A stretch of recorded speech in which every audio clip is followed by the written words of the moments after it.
But the choices I made were all professional and personal to a point. You know, I wasn't going to do anything derogatory toward the South or Asian people.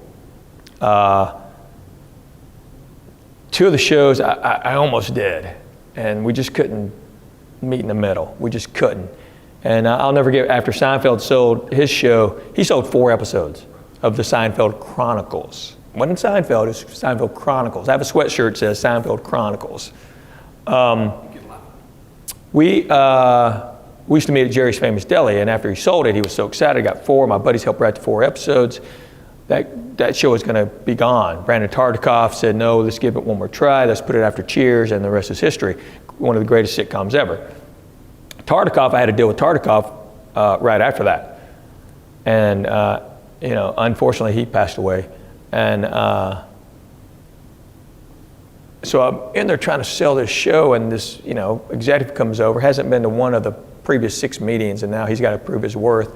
So he throws out something, and I just went, no, it's not going to happen, you know. And Seinfeld's like going, I told you. Just say, that's a great idea. Act like you write it down, write it out later. Kramer had a dog. And then the next year he didn't have a dog. We didn't have an episode about where the dog went. It's just gone. So using that mentality, I sold some other stuff. And, you know, Craig Ferguson was my executive producer on my last deal, and Craig was great. You know, he's pretty irreverent, but he knows what I'm trying to do. And he's at CBS every day, kind of rolling the big ball up the hill for me, and we're trying to get it going. But they still just didn't want to do what I wanted to do. Plus, they couldn't put my show with any other show because, you know, mine was funny, and that confused them. And it was wholesome, which totally just over everybody's head. So then we go looking for other networks and see what happens. Tim Allen's show's doing great on ABC, so we thought about the guy who did Ray Romano, Rosenthal. We were contemplating, hey, are we going to do it? But then I got to make another choice. Do I move my family back to LA to do a television show? And the answer right now is not really. So the choices I make are for my family. Spielberg doesn't call me every day, but I get asked to do films, and I just can't do it. I can't go to Australia for 6 weeks. I got asked to do that, and I said no.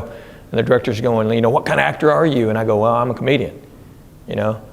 He goes, well, why don't you do it? I said, I can't leave my family for 6 weeks. He goes, what do you think Tom Cruise does? And I'm like, he's a great dad. There's a good example. Why don't you try another one? Try another one. And it just doesn't work for us right now. And my wife all the time, like once a month, will say, do we need to move back to LA? And I always say no. I'm the one saying no. She would love to be there, especially every February when it's like 20 degrees here. But my choice is quality of life and where my kids are raised, because that's what brought us back the second time. We were in LA from 01 to 04. My oldest boy started kindergarten, and we brought him back here to start kindergarten. And I just sold a deal to ABC Touchstone, so I can write scripts from everywhere. So we sold our house, rented a house for a year, and moved here in 04. And I've been here since, getting away with it.